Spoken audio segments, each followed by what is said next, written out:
Hey everyone, welcome back. It's Lucid. We are hopping back into our game with Late Age Ulm. It is going to be a fight to the death with Marignon, as we hopefully wipe their poor strategic little minds from the planet. So here we go. It's turn 28, I think? Maybe 27? I think it's 28. Either way, it's summer in year 2. We've cast Dark Knowledge. We found a Burial Mount. That's a Death 1 site. And we cast Sanguine Heritage, so we're getting pretty close to having 1 vampire count a turn, which is quite nice. That will really get our blood economy going. This turn we didn't find many blood slaves. A very, very modest 21, if my math is right, which it's been known to not be. We have a battle here.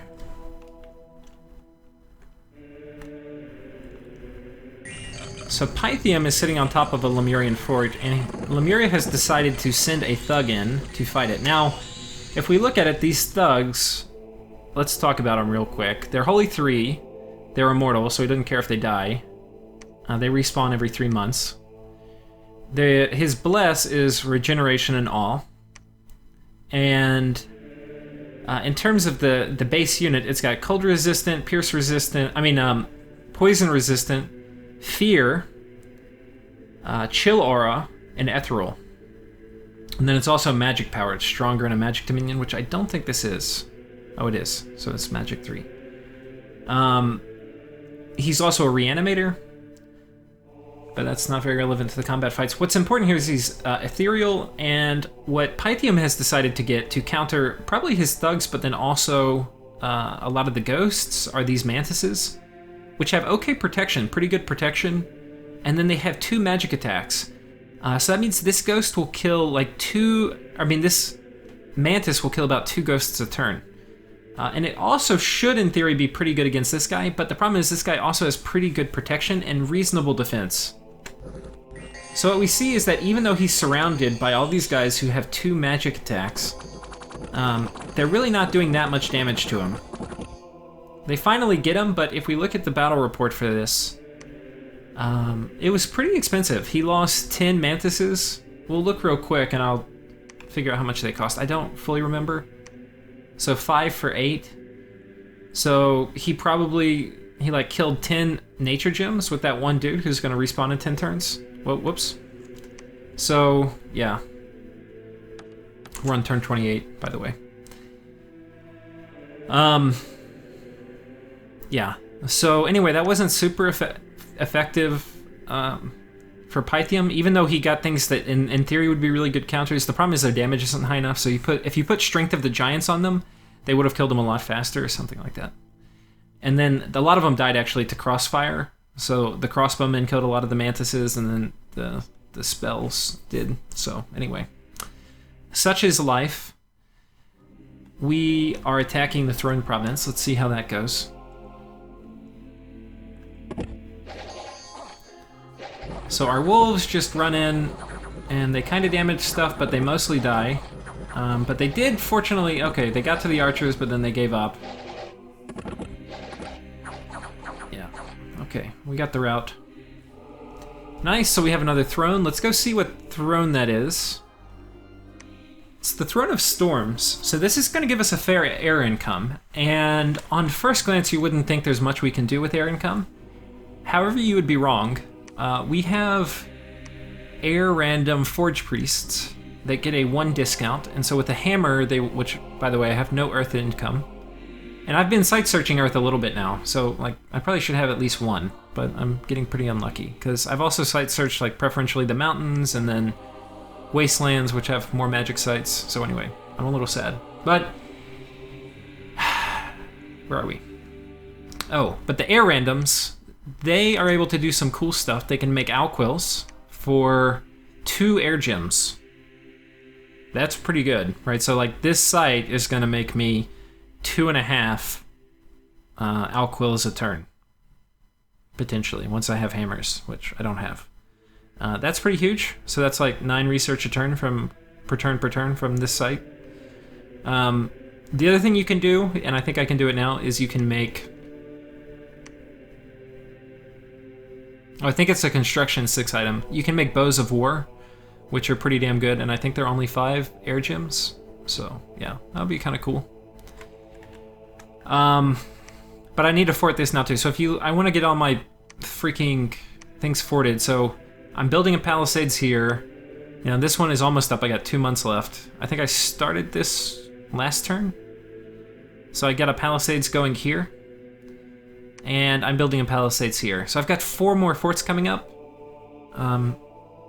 Which will be really good for fighting Lemuria because your mages are going to do a lot more than your normal troops. But that being said, he does have Rigor Mortis already, which really makes mages less effective. And in particular, it's going to make my Astral mages less effective. Though these guys, or any of these guys, because I'm going to have to basically give them Earth Gems.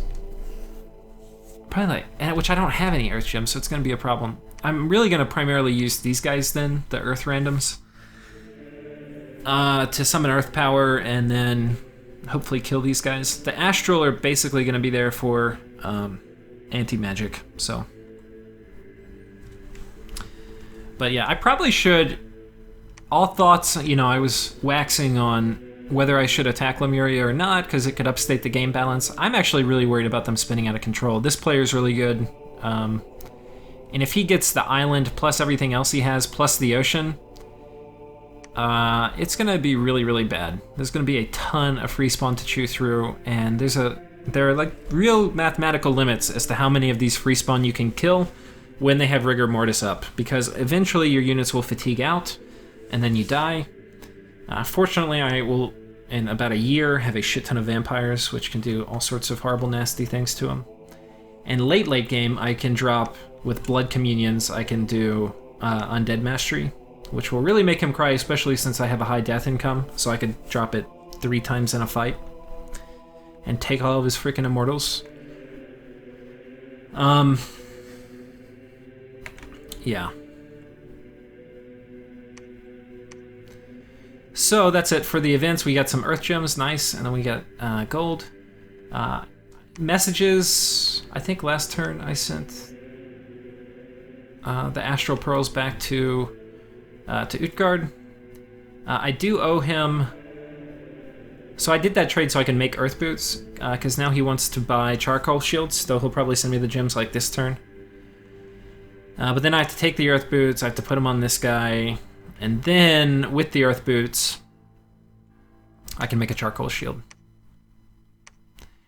And that'll be really good on Utgard because he has Scrotty, and the Scrotty with the Charcoal Shield can chew through a rather insane amount of ghosts per turn. So looking forward to seeing that. That said, I would much rather forge them with a hammer. So I'm probably going to actually delay forging them 1 turn, because I've also talked with Abyssia, who wants me to forge hammers for him, and I explained I don't have any Earth Gems, so I need some Earth Gems to make hammers of my own before trading items is going to be profitable, so he's going to send me a ton, and basically he's going to buy a very expensive first hammer, and then once I have it, then I will make more for him cheaper after that. So, yeah, that's basically how that's going to work. But I'm going to have to tell both these people that I'm going to pay them, but I need to make my first hammer first. Then I'm probably going to make him his Charcoal Shield, because it'll be a ways of a wait, and then I'll make him his first hammer. I don't know, I'll figure it out, but I've kind of overcommitted my 1 Earth Boots. Yeah. Okay, and we have all of our forces now on top of Marignon. It is quite a large host. Here's the battlefield set up. I'll talk about it real quick. I've got my archers all in a skirmish formation, very close to the front. And there's a very good reason for that. I want to get my first volleys off, and in fact, maybe I even should, densify the front with these guys, because my first volley is going to matter a lot. That's when we'll be trading most tit for tat, because he won't have flaming arrows up yet, and I will. And I'll just have twice his number of archers. So if I wait, like if I put all my archers at the back, he would get flaming arrows up before we start exchanging, and then it would be a much less favorable exchange for me, so I definitely want to exchange as soon as possible. These guys are probably going to die. I've got them in the front, just telling them to run and attack rear. Just get up in there. These guys are in a box in the middle. They're going to be my second wave, which will kind of matriculate through. I didn't put them here. I didn't want the HP density to be too high to hit my priests. And then I'm not blessing these guys either. I thought about doing it, but I'm not going to, because I want them to just run in, and I'm not going to have them wait around for a bless. Wolves are back here. They will trickle through, because basically all my dudes are in a skirmish formation. Yeah. These guys are in a box, that's the only exception. I've got a big group of Zweihanders up at the front too in a skirmish. They're going to run forward. And then a line here, which will kind of keep anything, plug the gate behind them, if you will. But I'm expecting a fair amount of losses. But there's kind of, when I was thinking about this fight, he's got, let's say 150 crossbows with flaming arrows. And so you have to ask yourself, what is the counter to 150 crossbows with arrows? And I think the answer is 400 crossbows without flaming arrows. So the summon imps is going to help a lot, but basically I'm just going to overpower him. And this really highlights why it was a bad idea for him to start a war with me in the first place. I won all of our fights because I brought more troops. I brought more troops because I expanded faster, got castles up sooner, and was bigger and had more income. Even if I lost, I would have replenished my forces far faster than he could, because I was bringing big enough armies that at least he would take a lot of attrition. So it was really a war he had almost no way of winning if it was him versus me, even if he did everything tactically right. So he kind of lost when he started this war. It was a really bad idea for him to attack me. And this final battle is probably going to be a good example of that, even though he's doing something tactically right, like we're doing a crossbow battle and he has flaming arrows and I don't. It's not going to matter because I'm so much bigger than him. So that's it. We're going to be storming the fort this turn. I also have these guys, the blood dudes at the back. I've got bodyguards on everybody because these guys do have assassins and I don't want them messing up my stuff, because anybody they assassinate prior to the battle will mean their troops don't come through the gate. So if he had 10 assassins in here waiting for me, which I don't expect, but he could, I might send half my troops in and have them all slaughtered, and the rest of them would be stuck without commanders on top of his fort, which he could kill next turn, so that would be horrible. We're not going to make that mistake, though. Almost everybody has bodyguards, and yeah. So we're going to storm. Messages going out. Did I already send these? Oh. I told him thank you for demilitarizing our border with Abysia. Pythium. I said those mantises aren't as effective. And then Utgard. I'm sending Utgard a message saying, what are your thoughts regarding the island? My main army is at Marignon. It will take me a good while to attack from the north, which means I'll move my army down here from Marignon all the way up here and then run through here. So that'll take me a long time. So I say I could attack through the south, where I take this army here and I just run in here and mess with Lemuria. But I say, if I do that, I'd have to move through your lands, and, if you want to attack, then that would be nice. We could split the island. You could have the south, I could have the north part, and, we'd call it a day. But if I go from the south, he's not really going to have access to much of the island as his claims to victory. Yeah. So that is my message. And that's basically it. In terms of troop movement, I can get from here, even with my very slow map movement guys, because it's on a road. They can attack this province in one turn. So I'm not doing it now, but probably next turn I'll need to pull up my units here, and then we'll think about attacking. I'm probably going to delay a little bit, but I'll see. I'm going to wait till I hear back from Utgard, definitely. But I'm going to prepare to attack here and then come in here, because you can see the 300-person army is indeed on Miklin's capital, and we will watch the battle, but I don't expect good things to happen. So that's basically it. We are also, I think we're making, way more Sanguine Dowsing Rods this turn. And I think we got these guys on Sanguine Dowsing Rod duty also. We're continuing to cast Dark Knowledge.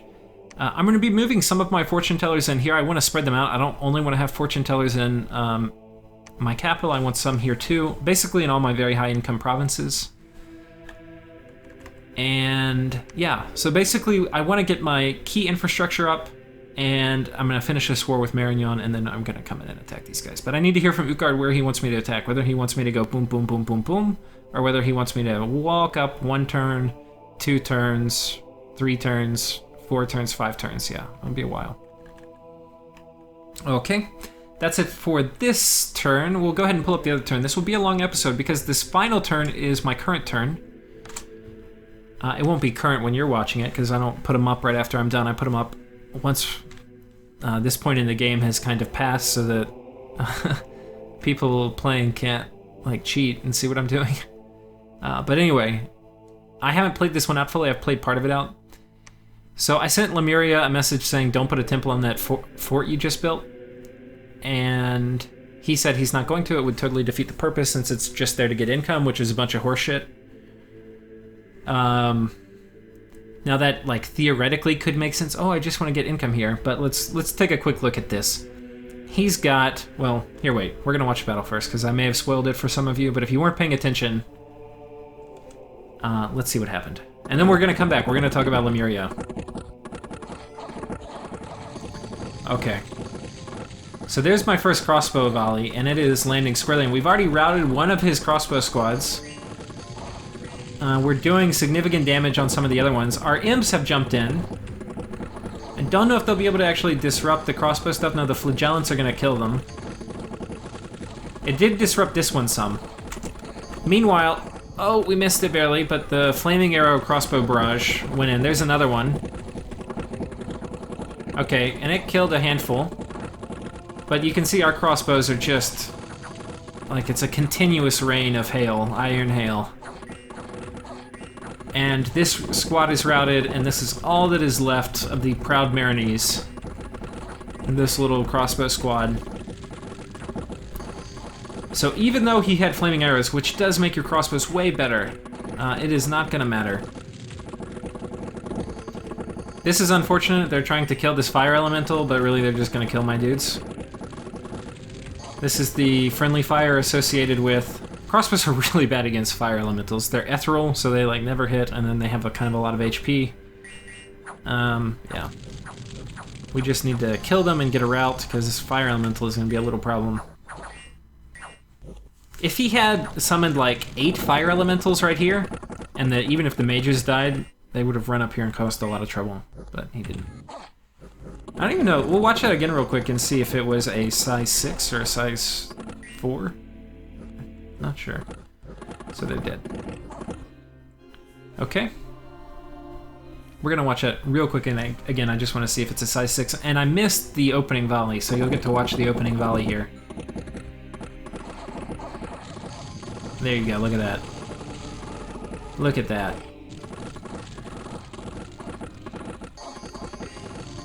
Okay, we'll go ahead and see what...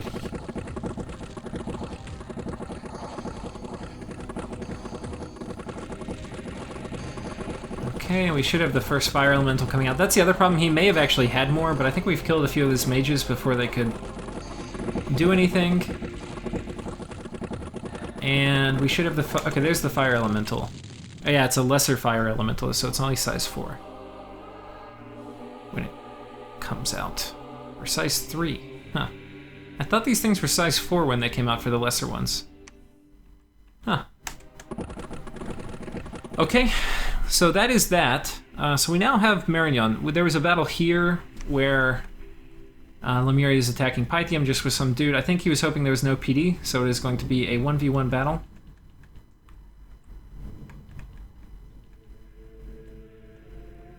Wait, Pythium routed? That's very weird, because it says Lemuria attacked Pythium but was defeated, which would mean that Lemuria was defeated, but it said Pythium routed. I don't know. Strange. I wonder if... Maybe the ghost retreated to just kind of ping him? Did the ghost retreat? Yeah, the ghost retreated, okay. The ghost just made it off the battlefield first.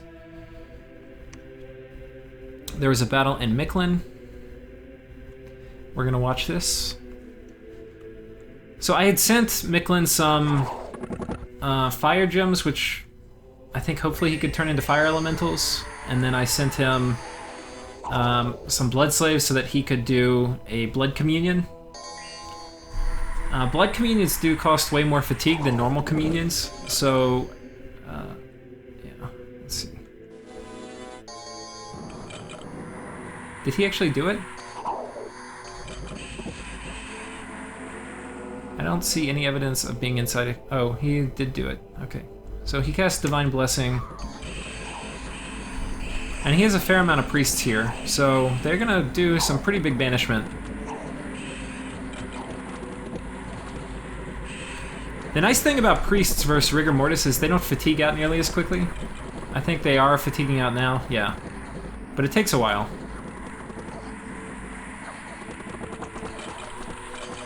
Yeah, you really need Reinvigoration against Rigor Mortis, or you're basically dead. You're basically dead.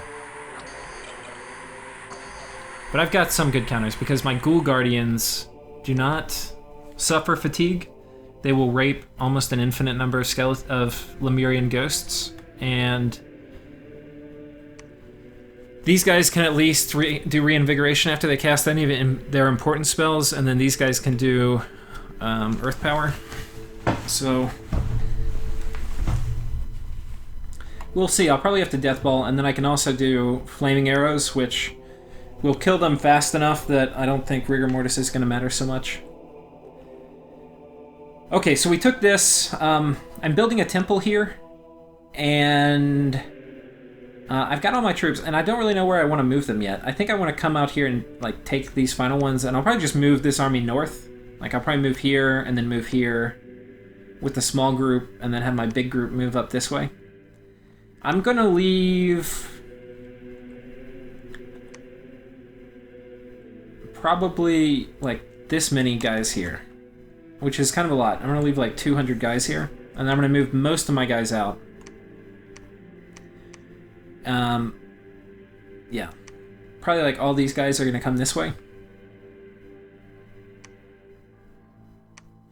I'm going to put 20 PD in here, and these guys are patrolling too. Knock this unrest down pretty quick. I need to get a... I guess we could do one of these guys too. I need to get my Dominion out here. It's going to dramatically increase the income I get. We're going to go ahead and patrol here. I haven't played this turn out, so I'm going to play it out. If you want to watch, just skip. Well, I don't know. You're basically going to have to watch. If you don't want to watch me play it out, then sorry about all this micro. But some of you like seeing an actual turn go. Okay, we got Blood Slaves here, so we're putting them all on this guy because I don't actually have my my scout here this turn. We made a bunch of Sanguine Dowsing Rods last turn. This one actually is a blood random, so he's got blood too. So he's a particularly good blood hunter, and later I can use him for other stuff, but for now he's just going to blood hunt. This is another province with a lab, so I can go ahead and directly kit these guys out. I think I only have one more Sanguine Dowsing Rod, yeah. We're going to use these up pretty quick. We need more, so these guys are also going to be on... Whoops, we only make one more.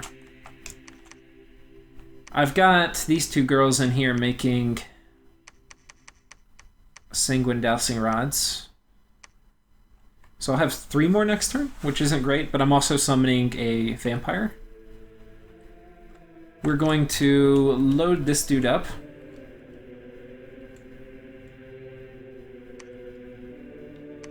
We're going to keep our Ghoul Guardians.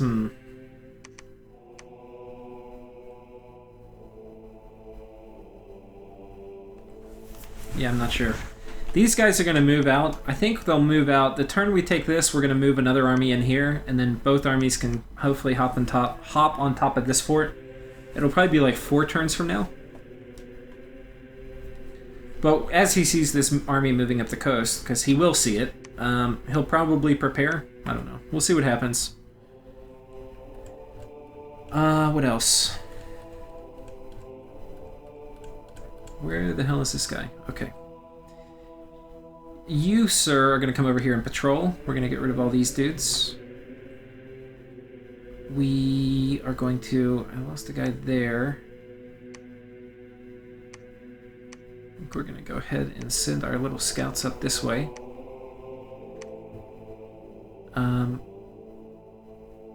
It looks like there's a peace right now between Lemuria and Utgard. That does not bode well for me, which is why I'm going to wait to attack Lemuria until I'm pretty sure I'm not going to get backstabbed by Utgard. So, yeah. I'm very strong against Utgard right now. All these crossbows, especially with flaming arrows, would just destroy, I think, almost anything he could bring. But that said, I don't want to be fighting Lemuria and Utgard at the same time. So we're going to shuttle guys back down here. I think we claimed this throne this turn. We did. This is 3 turns away from coming up. Now, the thing is, this is the other thing I have to worry about. Not only am I big, but I have a lot of thrones. I have these 2, so I have 4 throne points. You need 9 to win. I do want to get the Storm Throne. I'm going to avoid claiming this one just because I don't want to incite concern, but having 5 throne points will incite some concern, especially when you count up the number of thrones near me, like this one, which is probably... it's only a level 1 throne, and then I think there's one here on the island, which I will have in my border. I have to be really careful about attacking Lemuria. I think I just kind of don't. Because I think if I attack Lemuria too much, like maybe I can take just this one thing. But they're going to all conspire against me pretty quickly, even though it will be like, oh, thank you all for coming to help. It'll be that for like a minute, and then it'll be, hey, let's take all your shit. Okay, you were done. Okay, and actually I've given orders to all my commanders now. So, I have a fair amount of money left. Let's look at my score graphs real quick, too. Provinces, you can see we're doing quite well. Forts, coming up. It's about to jump a huge amount. Income is just growing like crazy. Gym income finally started to get it up. I was really slow getting into it, but we're doing better now. Most of this is death, which I can't really use a ton of right now. I can start summoning Mound Kings. I think I don't know if I have enchantment high enough yet. I think I do. Research, Dominion, kind of plateauing a little bit. Army size. And it didn't go up last turn because we had a big battle. But it will keep going up, mostly from the wolves. And then Ascension points, you can see I'm doing pretty good. This is new in Dominions 5, actually. Didn't used to have that. But it will go up a lot when or it'll go up some when I claim that. But also it looks like... Okay. He has a lot too. Utgard has a lot. So that'll take some of the pressure off me. If he's got 3 and I've got 5, it's not a huge difference. But I definitely do want this throne. The other thing that's nice about shock resistance is when my priests cast Iron Skin, they will have a shock vulnerability, which this will counteract, so that's kind of nice. Yeah, so that's basically it. In terms of forging, because I have some like forge contracts that I can't really make good on right now, because I've overcommitted my one boots guy. So I think what I have to do, because if you look at it, I got... from Utgard, I got enough for a charcoal shield. So I'm going to tell him I'm delaying 1 turn. From Abysia, I'm going to tell him I'm making my first hammer, and then I'll make him the second one. But even then, one of them is going to have to get delayed 2 turns. So it's sad, but it's true. And I got to be careful with my earth gems. And if I thought about it, I would have told him when I was like doing the deals. It just didn't occur to me when I was talking in Steam that I was actually kind of overcommitting my dudes. But I definitely cannot afford to... Like, I need this first hammer... Well, whoops. I need this first hammer to be me. So we're gonna make a we're gonna make a dwarven hammer. I'm gonna go ahead and send messages to Utgard. I'm gonna say, got your gems. I did a gem trade with Abysia and am going to forge hammer before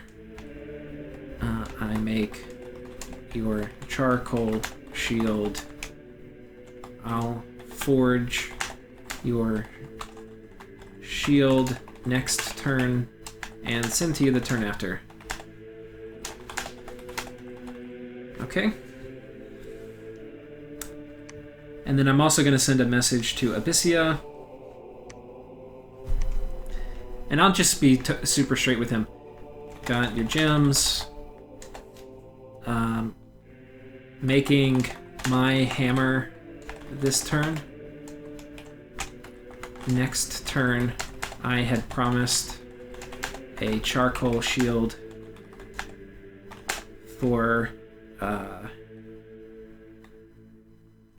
Utgard to fight Lemuria, and I don't want to delay him getting that.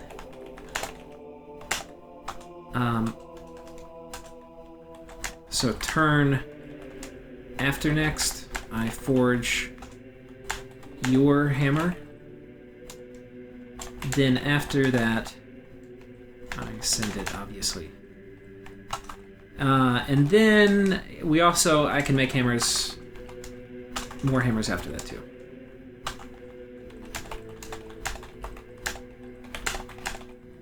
Now I do need to be a little careful with Abyssia, because Abyssia can turn into a real late game power.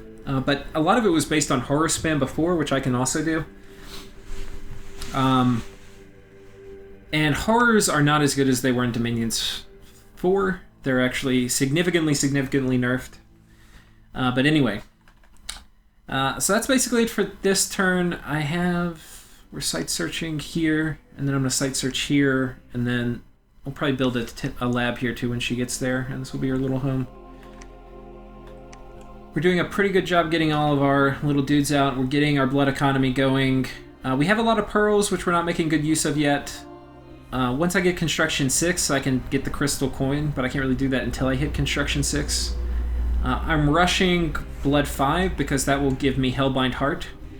And I'm going to try, it will be risky, but I'm going to try to do a mass vampire swarm over here and Hellbind Heart Belial. But that will be... I'm kind of rushing to it. So I'm going to get this, which will give me anti-magic. And I think that's all it will give me. Yeah, it'll give me anti-magic. And then once I have that, then I'm going to run Alteration real quick, which will give me Iron Skin. And then I'm going to run up to Blood 5, and then I'm going to come back and finish Alteration. So that is the plan for this turn. I know it was a long episode because you saw me do some of the micro. My micro is not bad at this point because I have labs on 2 of my blood hunting provinces. But I've got this one set up too. Whoops. Okay, why are you not... Oh, I don't have any freaking resources. What the hell? To even build 1 scout? Oh. 0 resources.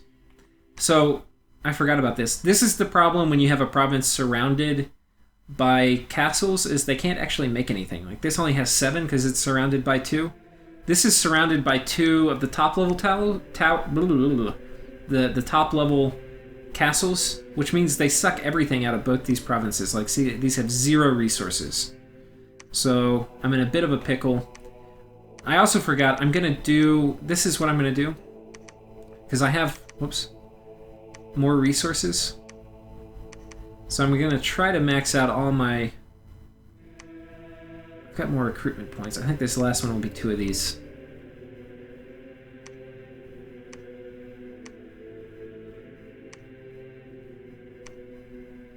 Whatever. That's going to be our production here. I'm going to start making Zweihanders. Are these guys going to be good? They're going to fatigue out pretty fast with Rigor Mortis.